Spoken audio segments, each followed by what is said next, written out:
અત્યારે અમે હે ને અમારી વાડીએ આવ્યા છે ઢોરાઈ છે ઢોરનું કરવું પડે.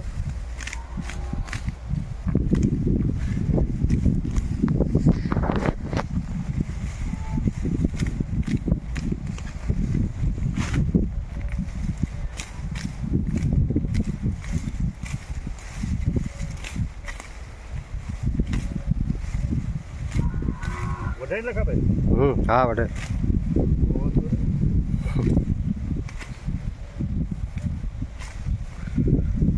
એટલે ઢોરનું કરવું પડે, માણસનું કરવું પડે.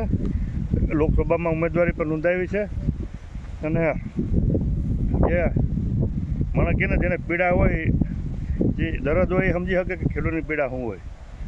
એટલે અમારી વાડી આવ્યા છે અને વાટતા આવડે છે. જો આ કારીગરે છો જોજો.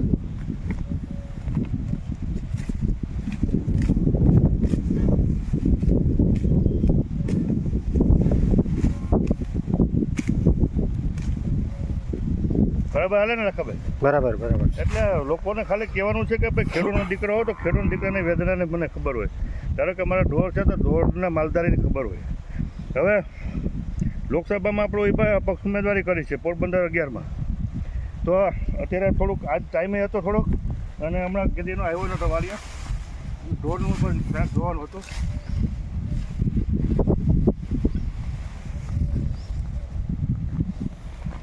એટલે માલ ઢોરનું કરવું પડે, ભણાનું તો કરીએ તો માલ ઢોરનું કરવું પડે. એટલે લોકોને ખ્યાલ આવે કે ભાઈ ઉમેદવાર છે તો વીઆઈપી માણસ ન જે માણસ છું લોકોની વચ્ચે રહું છું, માલ ઢોરનું ખબર પડે.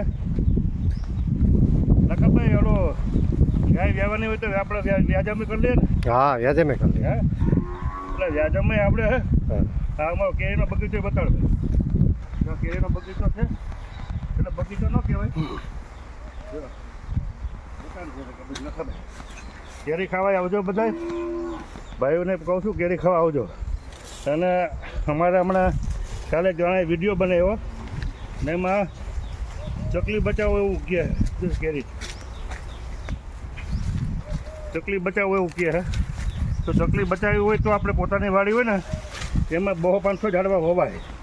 કાલે ખાલી આપણે વીઆઈપીના બંગલામાં ઊભી અને એમ કહે ચકલી બચાવો તો ન બચે. જો અમારા ફ્રૂટના ઝાડવા છે, અમારે જામફળી, નારિયેળી, ચીકુડી, કેરી અમે જે છે ને હેઠે ખરે ને હેઠે ખરે એ જ અમે ઉપાડીએ છે અને એ ખાઈએ. બાકી પક્ષીને ખાવા દઈએ. જો અમારે રાવણો અહીંયા આવ્યો ફાળ આવ્યો હે. જેઠ મહિને રાવણ આવે એટલે હવે થોડું ગાય માતાજી જો આ રહ્યું છે સેવાય કરીએ, લોકોને અપીલ કરીએ કે દેહી માણસ શું ખાધો માણસ હું.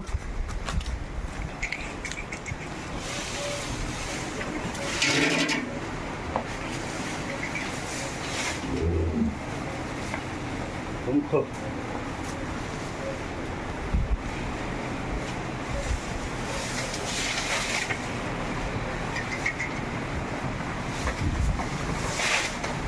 એટલે આ લોકો વચ્ચે આ ટાઈપની સેવા છે અમારી.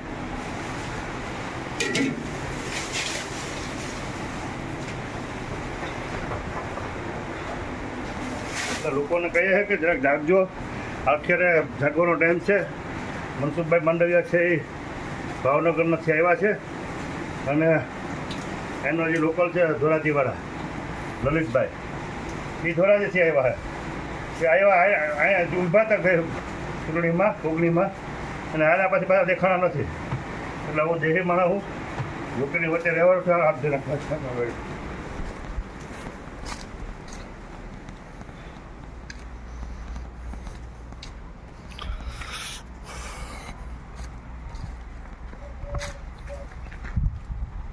લોકોને જાગવાનો ટાઈમ આવી ગયો ને. જાગવાનો ટાઈમ આવી. માલધારી દુખી છે ને ત્યાં. માલધારી કોટ કપાઈ અને ભાવનું નામ લેવાતું નથી, દૂધના ફેટ આવતા નથી. માણસો અત્યારે જે છે અત્યારે તકલીફમાં છે અને બહારના આયાતી ઉમેદવાર આવે છે અને પોરબંદરમાં તો કહેવત છે ને રાંડીરાનનું ખેતર ને બાવો રખલ્યો. એટલે ગમે એ આવે.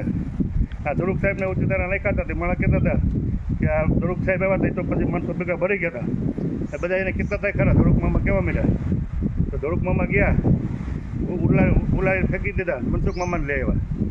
એટલે અમારે આ વિસ્તારના લોકો જે છે અલગ અલગ મામા જ બનાવી રાખશે ને અમારે છોકરાને મામા બનાવવા ને ઘણે દર 5 વર્ષે મામા બદલાવી નાખે. એટલે હાલકે સ્થાનિક ઉમેદવાર છે પોરબંદરનો. હું અહીંથી માનું કે માણાવદર હોય, કેશોદ હોય, પોરબંદરની 2 સીટ હોય તો ઉપલેટા ધોરાજી હોય, તો 5 સીટ માટે હું લોકલ ઉમેદવાર ગણાવું અને લોકોની વચ્ચે લખભાઈ છાઈને લઈ લો.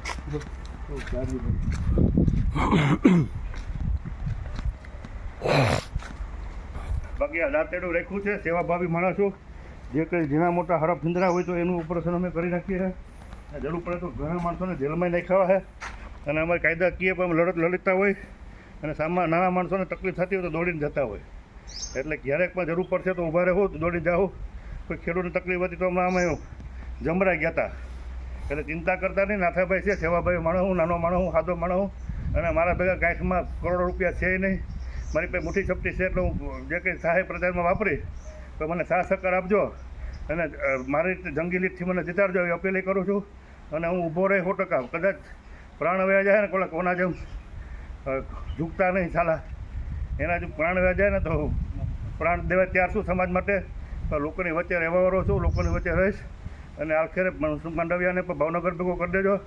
એના કૌભાંડ ઘણા એવા છે, 1200 વીઘાનું એક કૌભાંડ છે, એના વિડીયો બહાર ફરે છે. અને એક દીકરી પર કોળી સમાજની દીકરીને પણ અન્યાય કર્યો છે, એ પણ કોળી સમાજને ખબર છે. એટલે મારે ઊંડું નથી ઉતરવું, બધા જાણે છે. એટલે થોડુંક જાગૃત લઈ આવજો. મારી વાત પૂરી કરો અને મને જંગીલીથી જીતાડજો. મનસુખભાઈ જીતશે પછી પાછા આવવા નથી. એટલે ભાજપવાળાને કહું છું, હમણાં ગામડે ખાધે